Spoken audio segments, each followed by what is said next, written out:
السلام علیکم ورحمۃ اللہ وبرکاتہ. بسم اللہ الرحمن الرحیم. الحمد للہ رب العالمین والعاقبۃ للمتقین الصلاة والسلام علی اشرف الانبیاء والمرسلین نبینا محمد وعلی آلہ وصحبہ اجمعین. اللهم صل على محمد وعلى آل محمد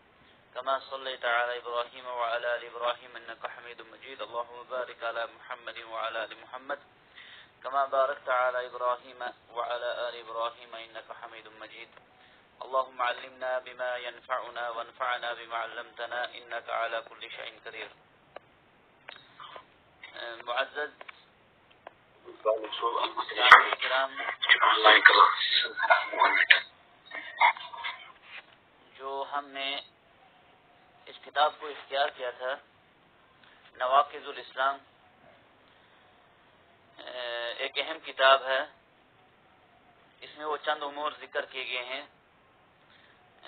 جن کے بارے میں ہر عام اور خاص، چاہے وہ عالم ہو یا عام ہو، پڑھا لکھا ہو یا نہ پڑھا لکھا ہو، سب کو ان چیزوں کے بارے میں جو ہے جاننا لازمی اور ضروری ہے، کیونکہ یہ ایسے امور ہیں جن کو ہم ضروریات دین کہہ سکتے ہیں. جیسے ضروریات زندگی ہوتی ہیں چیزیں، کچھ ایسا ہے کہ ضروریات دین جن کے بغیر جو ہے ہم اپنے دین پر جو ہے صحیح طریقے سے غالباً نہیں رہ سکتے ہیں. تو ان میں سے ہم نے دیکھا تھا اس کتاب کے اندر 10 امور کو ذکر کیا گیا ہے. مصنف نے 10 ایسے اعمال پیش کیے ہیں کہ اللہ بچائے جو کوئی انسان ان میں سے ہر کسی ایک کا بھی مرتکب ہوتا ہے تو وہ قرآن اور احادیث کی، صحیح احادیث کی روشنی میں جو ہے اپنے ایمان کو جو ہے وہ خطرے میں ڈال کر نعوذ باللہ کبھی کبھار کفر میں بھی چلا جا سکتا ہے. تو سب سے پہلی چیز ہم نے دیکھی تھی اس میں ناقض اسلام، جو ایک انسان کے اسلام اور ایمان اور توحید کے لیے تو توحید کو ختم کرنے والی چیز ہے، اسلام کو ختم کر دینے والی چیز ہے. جس طرح ایک انسان جو ہے اس کو اگر نیند پڑ جاتی ہے، وہ لیٹ جاتا ہے تو اس کا وضو جو ہے وہ ٹوٹ جاتا ہے. اس کو پھر نماز اگر پڑھنی ہے، تلاوت قرآن کرنی ہوگی تو اس کو پھر نئے سرے سے وضو بنانا پڑے گا، کیونکہ اس نے ایک ایسا کام کیا جس سے وضو ٹوٹ جاتا ہے. وہ ہے سونا. وہ آرام سے سو گیا، آدھے گھنٹے کے بعد 1 گھنٹے کے بعد جاگا. جیسے ہم صبح جاگتے ہیں تو فجر کی نماز کے لیے یا پھر تہجد کے لیے تو سب سے پہلے وضو بناتے ہیں، کیونکہ ہم سو گئے تھے اور سونے کی حالت میں اس سے جو ہے یہ نواقض الوضو میں ہے. اسی طرح یہ چند امور ایسے ہیں جو نواقض الاسلام ہیں، جو انسان کے اسلام کو توڑ دیتے ہیں، ختم کر دیتے ہیں. سب سے پہلی بات، جو سب سے پہلا امر، جو سب سے پہلا کام جو ذکر کیا تھا یہاں پر مصنف نے، وہ تھا الشرک فی عبادت اللہ، اللہ تعالیٰ کی عبادت میں جو ہے شریک ٹھہرانا اس کے ساتھ کسی کو. نمبر 2 میں ہم نے پڑھا تھا کہ جو اللہ اور اپنے درمیان کچھ ایسے وسیلے بنا لیتا ہے جن سے وہ دعائیں مانگتا ہے، ان سے شفا مانگتا ہے، اولادیں مانگتا ہے، ان پہ بھروسہ کرتا ہے، یہ بھی ایک انسان کے اسلام کو جو ہے وہ ختم کر دیتی ہے. تیسری چیز جو ہم نے پڑھی تھی اس میں کہ مشرکین کو جو کافر قرار نہیں دے گا، یا پھر ان کے کفر میں شک کرے یا ان کے مذہب کو صحیح کرا دے، یا کبھی کبھار شک پڑے، ہو سکتا ہے ان کا دین صحیح ہوگا، ہو سکتا ہے ان کا مذہب صحیح ہوگا. جو یہ عقیدہ رکھے، جو اس قسم کا خیال رکھے، وہ بھی اپنے آپ کو جو ہے اپنے ایمان کو جو ہے وہ خطرے میں ڈال دیتا ہے. اس کے بعد جو چوتھا امر ہم نے اس کتاب کے اندر پڑھا تھا وہ یہ تھا کہ جو کوئی عقیدہ رکھے کہ نبی کریم صلی اللہ علیہ وسلم کی راستے کے علاوہ، نبی کریم صلی اللہ علیہ وسلم کے طریقے کے علاوہ کسی کا طریقہ زیادہ بہتر ہے. آج کے دور میں ہم اس زمانے میں ہیں، نعوذ باللہ، آج نبی کا حکم نہیں چلے گا یا اس کے طریقہ کار نہیں چلے گا، نعوذ باللہ، یا اس سے بڑھ کر کسی کا طریقہ کار ہے، یہ بھی ایک انسان کو جو ہے دائرے کفر میں لے جاتا ہے. 5ویں چیز جو ہم نے اس کے اندر پڑھی تھی کہ وہ انسان جو نبی کریم صلی اللہ علیہ وسلم کی لائے ہوئے شریعت میں کسی بھی قسم سے اس کو ناپسندگی کرے، نبی کریم صلی اللہ علیہ وسلم کی تعلیمات میں سے، نبی کریم صلی اللہ علیہ وسلم کی سنتوں میں سے، نبی کریم صلی اللہ علیہ وسلم کے جو احکام تھے، طرز زندگی تھا، اس میں سے کسی پر بھی انسان اس کو ناپسند کرے، اگرچہ اس کو عمل بھی کرتا ہوگا، اگرچہ اس پر عمل جامہ بھی پہناتا ہوگا، لیکن دل میں اس چیز کے بارے میں اس کو ناپسندگی ہو، دل میں وہ چیز اس کو پسند نہ ہو، تو کسی بھی ایسی چیز سے نفرت رکھنا نعوذ باللہ، یا اس کے بارے میں دل میں ایک انسان جو ہے تنگی جیسی محسوس کرے اس کام کے بارے میں جو نبی لے کر آیا تھا، جو نبی کی شریعت میں ہے، تو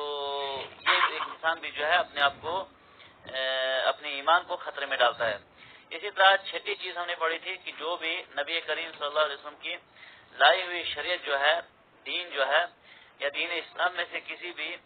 ثواب یا سزا یا جزا یا کسی بھی چیز کا مذاق اڑائے، نبی کریم صلی اللہ علیہ وسلم کی لائی ہوئی شریعت میں سے کسی بھی عمل کا مذاق اڑائے، وہ بھی ایک انسان جو ہے دائرہ اسلام سے خارج ہو جاتا ہے۔ اسی طرح ساتویں چیز ہم نے اس میں پڑھی تھی جادوگری، السحر، جادوگری، چاہے کوئی اس کو کرتا ہے یا اس سے راضی ہوتا ہے، یہ بھی جو ہے اہل کفار کا عمل ہے۔ اہل اسلام جادو وغیرہ، یہ علم غیب کا دعویٰ، پیری فقیر، اس قسم کی، اس تمام سے ایک مسلمان کو بری ہونا چاہیے، نہ ہی وہ خود اس کام کو کرنے والا ہونا چاہیے اور نہ ہی کرنے والے سے راضی ہونا چاہیے۔ جو یہ کام خود سیکھتا ہے، جادوگری کا علم، یہ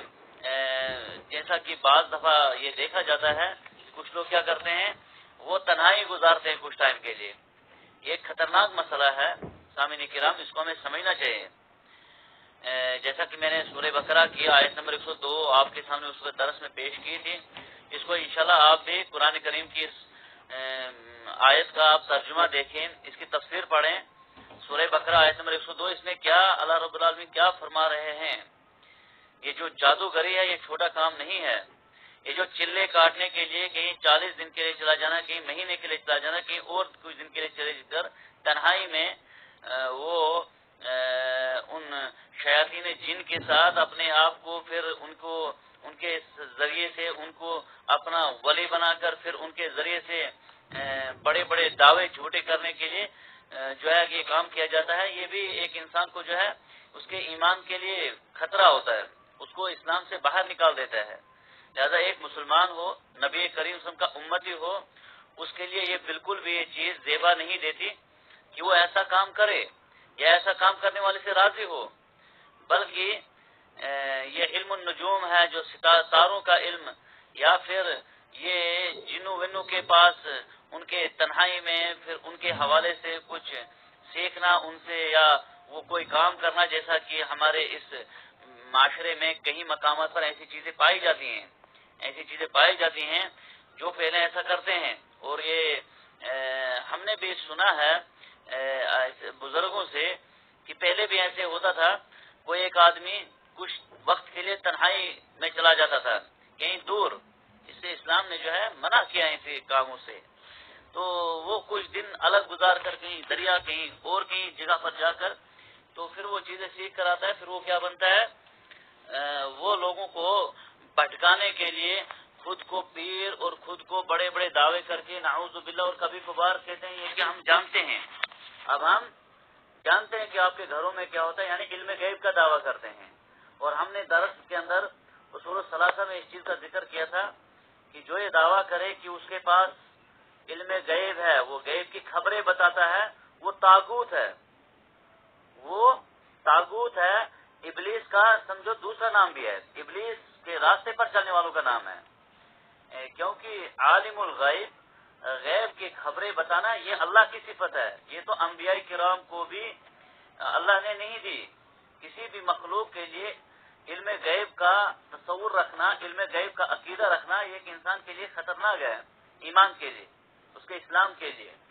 تو نبی کریم صلی اللہ علیہ وسلم کے ذریعے سے جب اللہ نے یہ اعلان کروایا تھا کہ اے محمد صلی اللہ علیہ وسلم، آپ کی جو عظمت ہے، آپ کا جو مقام ہے، وہ پوری دنیا جانتی ہے، رحمت للعالمین ہیں آپ سید المرسلین ہیں، آپ سید الاولین والآخرین ہیں۔ نبی کریم صلی اللہ علیہ وسلم کا مقام جو ہے اپنے تو اپنے غیر بھی جانتے ہیں کہ اس کا کیا مقام ہے، لیکن ان سے بھی اللہ نے قرآن کے ذریعے سے اعلان کروایا تھا کہ آپ بھی کہہ دیجئے میں بھی علم غیب نہیں جانتا، میرے پاس بھی غیب کی کوئی خبریں نہیں ہیں، اللہ کی جو وحی کے ذریعے سے مجھے بتایا جاتا ہے۔ تو کوئی بھی انسان اس چیز کا دعویٰ کرے، ہم نے اس کتاب کے اندر پڑھا تھا کہ جو یہ دعویٰ کرے کہ میرے پاس علم غیب ہے وہ طاغوت ہے، اور ایک مسلمان کو طاغوت کا انکار کرنا ہے۔ قرآن بولتا ہے فَمَن يَكْفُرْ بِالطَّاغُوتِ وَيُؤْمِن بِاللَّهِ، جس نے طاغوت کا انکار کیا اور اللہ پر ایمان لایا، یعنی جو طاغوت کو مانے گا وہ اللہ کو نہیں ماننے والا ہوگا، اور جو اللہ کو ماننے والا ہوگا وہ کبھی طاغوت کو ماننے والا نہیں ہوگا۔ لہذا یہ بھی خطرناک چیز ہے، جو جادوگری ہے، جو پیری اور فقیری ہے، جو ہمارے معاشرے میں، ہمارے عرف میں عام ہوتی چلی جا رہی ہے، اور یہ ان جگہوں پر ہی پیر و فقیر زیادہ پیدا ہوتے ہیں جہاں توحید کے کمزور لوگ پائے جاتے ہیں، جہاں لوگوں کی توحید مضبوط ہوگی۔ اسی لیے امام البانی رحمۃ اللہ علیہ، محدث اس زمانے کے محدث، وہ کہا کرتے تھے کہ وہ خود کہتے ہمارے ملکوں میں، المانیہ کی بات کرتے ہیں، کہتے ہیں ہمارے ملکوں میں جو بزرگ بھی ہو جاتا ہے 50-60 سالہ، اس کی توحید اتنی مضبوط نہیں ہوتی جتنی سعودیہ عرب کے اندر کے بچے کی توحید مضبوط ہوتی ہے، جبکہ سعودیہ عرب میں جو بچوں کا سلیبس ہے، جو پرائمری اسکول میں بچے پڑھتے ہیں، وہاں پر عقیدے کی کتابیں بنیادی طور پر بچے کو 4-5 سال کی عمر میں پڑھائی جاتی ہیں۔ تو وہ کہتے تھے سعودیہ کا جو بچہ ہوگا، ہمارے ملکوں میں بزرگوں کا بھی اتنا عقیدہ مضبوط نہیں ہوتا ہے جتنا سعودیہ کے اندر بچوں کا عقیدہ مضبوط ہوتا ہے۔ اور سامعین کرام، یہ چیز کے ہم خود مشاہد ہیں، گواہ ہیں۔ عرب میں جب ہم وہاں مدینہ میں تھے، ان جگہوں پر کوئی پیر و فقیر پیدا کیوں نہیں ہوتا ہے، وہاں پر کوئی بابا کیوں پیدا نہیں ہوتا ہے؟ کیونکہ وہاں پر توحید کے پکے لوگ پائے جاتے ہیں۔ یہ بابے وہاں پر پیدا جب ہوتے ہیں جہاں پر لوگ ایمان میں، توحید میں کمزور ہوتے ہیں، جہاں یہ لٹیرے آ کر لوگوں کو اپنے بہکاوے میں لے کر غلط خبریں لوگوں کو جب اتنا بتاتے ہیں کہ ہمارے پاس، ہم جانتے ہیں، ہمارے پاس علم غیب ہے، جب یہ بات ایک مسلمان سنے گا تو وہ تو اٹھ کے اس کو پہلے کہنا چاہیے کہ آپ توبہ کرو، آپ یہ جو دعویٰ کر رہے ہو یہ شیاطین کا دعویٰ ہے، شیطان کے راستے پر چلنے والوں کا دعویٰ۔ آپ کہتے ایک مسلمان ہو، پھر اپنے آپ کو پیر کہتے ہو، اپنے آپ کو اور کوئی دعوے کرتے ہو۔ تو یہ پیر اور بابے، یہ علم غیب کے دعویٰ کرنے والے وہی پیدا ہوتے ہیں جہاں پر توحید کی کمزوری ہوگی، عقیدے سے لوگوں کی دوری ہوگی، جہاں پر توحید کی مضبوط، جیسا کہ سورہ بقرہ آیت نمبر 102 کو جاننے والے مسلمان ہوں گے، اس پر ایمان لانے والے مسلمان ہوں گے، وہ کسی بھی علم غیب یا پھر پیری فقیری کرنے والے یا جادوگر کو جو ہے کبھی برداشت نہیں کر سکتے ہیں، اور نہ ہی ان کا عزت و احترام کر سکتے ہیں۔ ہمارے معاشرے کے اندر ان چیزوں کا بڑا احتیاط اور بڑا احترام کیا جاتا ہے۔ کئی مرتبہ ایسے ہماری آنکھوں نے ان چیزوں کا مشاہدہ کیا ہے، ایک اس انسان کو جو جادوگری کا، جو علم غیب کا نعوذ باللہ دعویٰ کرتا ہے، اس کو بڑے احترام کے ساتھ، ادب کے ساتھ، کہیں دور سے بھی اگر لانا پڑے اس کو لایا جاتا ہے۔ ہمارے گھر میں نعوذ باللہ کسی نے جادو کر دیا، ہماری بچی پر، ہمارے فلانی پر یہ ہو چکا ہے، تو وہ پیر فقیر، وہ انسان جن کو ببانگے دوہلی میں کہہ سکتا ہوں، عزتوں کے بھی لٹیرے ہوتے ہیں اور مال و دولت کے بھی لٹیرے ہوتے ہیں۔ وہ یہ دونوں چیزیں لوٹ کر، دین بھی لوٹ کر جاتے ہیں، دنیا بھی ہماری لوٹ کر جاتے ہیں، اور پھر انہی کا عزت و احترام کیا جاتا ہے۔ وجہ کیا ہے؟ عقیدے سے دوری۔ وجہ کیا ہے؟ ایمان کی کمزوری۔ وجہ کیا ہے؟ ایمان باللہ میں کمزوری۔ وگرنہ یہ انسان اللہ پر ایمان رکھنے والا ہوگا۔ اللہ پر ایمان رکھنے والے کہتے ہیں کہ نفع و نقصان کا مالک صرف ایک اللہ کی ذات ہے، جو اللہ چاہے گا وہی ہوتا ہے، وہ کبھی ہو ہی نہیں سکتا جو اللہ نہیں چاہے گا۔ تو نفع و نقصان کا مالک، جب نبی نے فرمایا صلی اللہ علیہ وسلم نے کہ میں خود اپنی ذات کو بھی نفع نقصان کا مالک نہیں ہوں، تو یہ پیر و فقیر کیسے پھر ہماری بستیوں کے نفع و نقصان کے، اولادیں دینے والے کے، شفا دینے والے کیسے بن جاتے ہیں؟ ان چیزوں کو جو ہے سامعین کرام، وقت کی ہمیں ضرورت ہے، ان مقامات پر جہاں ہم رہتے ہیں ان چیزوں کو سمجھیں، اور جو لوگوں کے اندر یہ بیماریاں پائی جاتی ہیں ان سے بھی ان چیزوں کے بارے میں ان کو ماحول بنائیں، ان کو سمجھائیں۔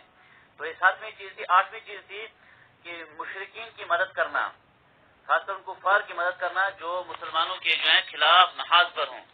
جو ہمیشہ مسلمانوں کے خلاف سازشیں کرے، ایسے کفار کے ساتھ دوستی کرنا، ان سے محبت کرنا، ان کی مدد کرنا، یہ بھی ایک انسان کو جو ہے دائرہ اسلام سے خارج کر دیتی ہے، خطرناک چیز ہے۔ اور اس کے بعد 9ویں جو چیز تھی وہ یہ تھا کہ جو بھی انسان یہ عقیدہ رکھے کہ نبی کریم صلی اللہ علیہ وسلم کی شریعت سے بعض لوگوں کو باہر نکلنے کی اجازت ہے، یعنی پابندی نہیں ہے، بعض لوگ جو ہیں نبی کریم کی شریعت سے باہر بھی رہ کر زندگی گزار سکتے ہیں۔ جب نبی کی بعثت ہوگی، جب محمد رسول اللہ صلی اللہ علیہ وسلم کا بعثت کا مبعوث ہو گئے کائنات کی طرف، نبی کی بعثت کے بعد کسی نبی کی شریعت بھی نہیں چلے گی، نبی کی شریعت بھی، کسی نبی کا طریقہ کار بھی، جیسے اس سے پہلے موسیٰ علیہ السلام، عیسیٰ علیہ السلام، داؤد علیہ السلام، ابراہیم علیہ السلام، جتنے انبیاء کرام آئے، تمام کی تمام تر شریعتیں، تمام کے جو نازل کردہ کتابیں تھیں وہ منسوخ ہوگی۔ نبی کے بعد جو بھی آئے گا، اگر جو آخرت میں نجات پانا چاہے گا، اس کے لیے لازمی ہے کہ وہ نبی کریم صلی اللہ علیہ وسلم کی شریعت پر عمل کرے۔ نبی کریم صلی اللہ علیہ وسلم کی شریعت، نبی صلی اللہ علیہ وسلم کا طریقہ کار ہی آخرت میں نجات کا واحد راستہ اب رہ چکا ہے قیامت تک۔ تو جو یہ عقیدہ رکھے گا کہ نبی کی شریعت سے کسی کو باہر نکلنے کی اجازت ہے، جیسا کہ موسیٰ علیہ السلام کی شریعت سے باہر خضر علیہ السلام تھے، اور اس کے بارے میں پچھلے درس میں مفصل بات کی تھی کہ خضر علیہ السلام کو کیسے اجازت تھی کہ وہ موسیٰ علیہ السلام کے دور میں ہو کر بھی موسیٰ کے پیروکار نہیں تھے، کیونکہ ہم نے یہ بات ذکر کر دی تھی کہ اس وقت جو ہمارے پیغمبر صلی اللہ علیہ وسلم سے پہلے جتنے انبیاء کرام آئے، وہ اپنی خاص قوم اور خاص بستیوں کی طرف مبعوث کیے جاتے تھے۔ جہاں موسیٰ مبعوث کیا گیا تھا، خضر علیہ السلام اس قوم میں سے نہیں تھا، لہذا وہ جو ہے الگ دوسری قوم سے تھا، اور اس کے بارے میں بھی ہم نے اختلافات پڑھا تھا کہ خضر کون تھے، کیا وہ اللہ کے ولی تھے یا نبی تھے۔ تو بہرحال تو کسی کو بھی اجازت نہیں ہے کہ وہ دین اسلام کو چھوڑ کر، نبی کے طریقے کو چھوڑ کر کسی اور طریقے کو اپنا کر اور پھر وہ کہے گا کہ ہم اللہ کو ماننے والے ہیں، کیونکہ اللہ تعالیٰ نے اب قیامت تک آنے والوں کے لیے ایک اصول دے دیا کہ قل ان کنتم تحبون اللہ فاتبعونی، جو تم دعویٰ کرو گے ہمیں اللہ سے محبت ہے، اللہ پر اگر ایمان لانا چاہتے ہو، اللہ کے فرما بردار بننا چاہتے ہو، تو آپ کے لیے لازمی ہے کہ آپ نبی کریم صلی اللہ علیہ وسلم کی اتباع کرو گے، ان کے نقش قدم پہ چلو گے، ان کا جیسا ایمان رکھو گے، ان کی جیسی توحید، ان کی جیسی نماز پڑھو گے، ان کی جیسی ہی ہر عمل آپ کا ہونا چاہیے۔ دیکھیے اس وقت جو ہے ہم لوگ اگر میدان دعوت میں ہیں، اگر ہم لوگ دائی ہیں، تو دعوت میں سب سے پہلا طریقہ کار وہی ہونا چاہیے جو نبی کا تھا، سب سے پہلے لوگوں کے عقیدے کو مضبوط کرنا ہے۔ ہم کیا کرتے ہیں، لوگوں کو دوسری عبادات کی طرف بلاتے ہیں، یہ نبی کریم صلی اللہ علیہ وسلم کا طریقہ کار نہیں تھا۔ جب ایک خطیب ممبر پر کہتا ہے وَخَيْرُ الْحَدِي حَدْيُ النَّبِي صلی اللہ علیہ وسلم، سب سے بہترین طریقہ، سب سے بہترین راستہ وہ محمد رسول اللہ صلی اللہ علیہ وسلم کا ہے، جب ہم یہ بات کہتے ہیں تو ہمیں عملی طور پر بھی کرنا چاہیے۔ تو نبی نے مکہ کے اندر، مدینہ کے اندر سب سے پہلے صحابہ کو جنہیں ایمان لایا، سب سے پہلے ان لوگوں کو جو اسلام میں آئے ان کا ایمان مضبوط کیا، توحید مضبوط کی۔ جب ایک بندے کا ایمان باللہ مضبوط ہوگا، توحید مضبوط ہوگی، اس کے بعد دوسرے اعمال اس کو انجام دینا آسان ہو جاتا ہے۔ اگر دوسرے اعمال انجام دیتا ہے لیکن وہ شرکیہ، جو ہم نے اس کتاب کے اندر پڑھا، کچھ ایسے کام بھی کرتا ہے، تو یقیناً ایسا ہی ہے وہ جیسا کسی درخت کی جڑ جو ہے وہ سوکھ گئی ہوگی اور انسان اوپر پتوں کو پانی ڈال رہا ہوگا۔ انسان کو جڑ پہ نظر رکھنی ہے، درخت کی جڑ اگر سوکھ گئی اس کے پتے بھی سوکھ جائیں گے۔ جڑ جو ہے درخت کی وہ عقیدے کی مانند ہے۔ ایک انسان کا اگر عقیدہ مضبوط ہو، اس کے بعد ہی اس کے دوسرے اعمال اللہ کے پاس کل قابل قبول ہوں گے، ورنہ نماز، روزہ، زکوٰۃ، حج، دیگر تمام تر عبادات،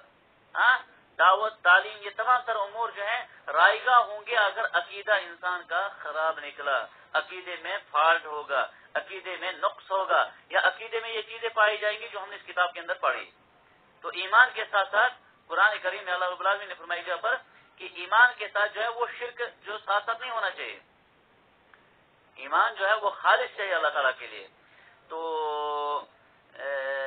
کسی کے لیے بھی یہ اجازت نہیں ہے کہ وہ رسول اللہ کی شریعت کو چھوڑ کر کسی اور راستے کو اپنا کر جو ہے وہ، تو ہمارا ہر عمل، ہماری ہر عبادت جو ہے وہ نبی کریم صلی اللہ علیہ وسلم کے طریقے کار پر ہونی چاہیے۔ سب سے پہلے اگر ہم لوگوں کو اسلام کی طرف بلانا چاہتے ہیں، یا جو مسلمان ہمارے بھائی ہیں ان کی اصلاح کرنا چاہتے ہیں، سب سے پہلے ہم ان کو قرآن و حدیث کی روشنی میں عقیدے کی اصلاح کریں۔ عقیدہ جب درست ہو گیا اس کے بعد ہم دیگر عبادات کی طرف آئے، اور اس میں بھی حکمت عملی ضروری ہے، اس میں بھی حکمت عملی ضرور۔ اگر کسی کے اندر ہم نے شرکیہ اعمال پائے تو ہم ان کو مشرک کہہ کر نہ پکارے، اے مشرک، اے کافر، اس قسم کے الفاظ سے جو ہیں وہ ہم سے مزید دور ہو جائے گا۔ ان کے لیے بہترین کلمات اختیار کر کے، ان کو اپنا بھائی سمجھ کر کے، ان کو جو جہالت میں جو کام کرتے ہیں ان سے نکال کر اسلام کی اس روشن راہ پر لگانے کے لیے حکمت عملی کا اپنانا ضروری ہے۔ آخری جو بات ہم پڑھیں گے اس کتاب کے اندر، اور آج کا وقت تقریباً میرا درس کا ہو چکا ہے، یہ ایک اہم درس تھا، جو 10واں عمل جو ایک انسان کو جو ہے دین اسلام سے خارج کرتا ہے، ایمان اس کا ختم کر دیتا ہے، یہ ایک بڑا کہیں ایسا نہ ہو کہ آج اکثریت کہیں ایسی نہ پائی جائے مسلمانوں کی. الاعراض عن دین اللہ لا يتعلمه ولا يعمل به.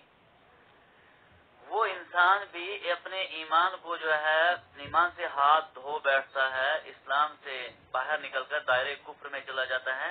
جو دین اسلام سے اعراض کرتا ہے، منہ موڑتا ہے.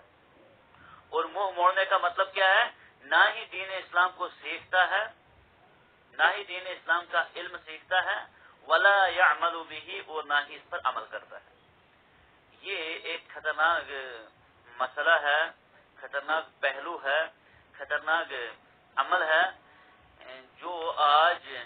غفلت کی وجہ سے، جہالت کی وجہ سے، دین کو نہ جاننے کی وجہ سے بہت سارے لوگوں کے اندر پایا جاتا ہے. وہ سمجھتے ہیں دین کا سیکھنا خالی مدرسے کے بچوں کا کام ہے، مولوی صاحب کا کام ہے. یہ غلط بات ہے. اگر جو انسان دین سے اعراض کرتا ہے، منہ موڑتا ہے، کہتا ہے ہمیں اس سے جو ہے نا ہمیں کیا سیکھنا ہے، ضروریات دین، نماز، توحید جو نہیں سیکھتا ہے، نماز جو نہیں سیکھتا ہے، روزہ، زکوٰۃ، حج، ارکان اسلام، ارکان ایمان جو نہیں سیکھتا ہے، اس کے بارے میں سخت وعید ہے کہ وہ ایک انسان جو ہے دائرہ کفر میں چلا جاتا ہے. اس درس کے حوالے سے مفصل جو درس ہوگا وہ انشاءاللہ کل ہوگا. اور یہ تھوڑا سا موضوع حساس بھی ہے، اس کو جاننا، یہ تمام تر ہم نے امور پڑھے، یہ سبھی کے سبھی بڑے حساس ہیں، ان کو سمجھنے کی ضرورت ہے. لیکن جو یہ آخری چیز، آخری وہ عمل جو ایک انسان کو دائرہ کفر میں لیتا ہے، اس کو بھی ہمیں جو اچھے طریقے سے سمجھنے کی ضرورت ہے. اس کو کل انشاءاللہ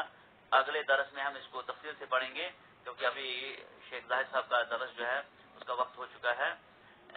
اقول قولی ھذا استغفر اللہ لی ولکم ولسائر المسلمین فاستغفروہ انہ هو الغفور الرحیم.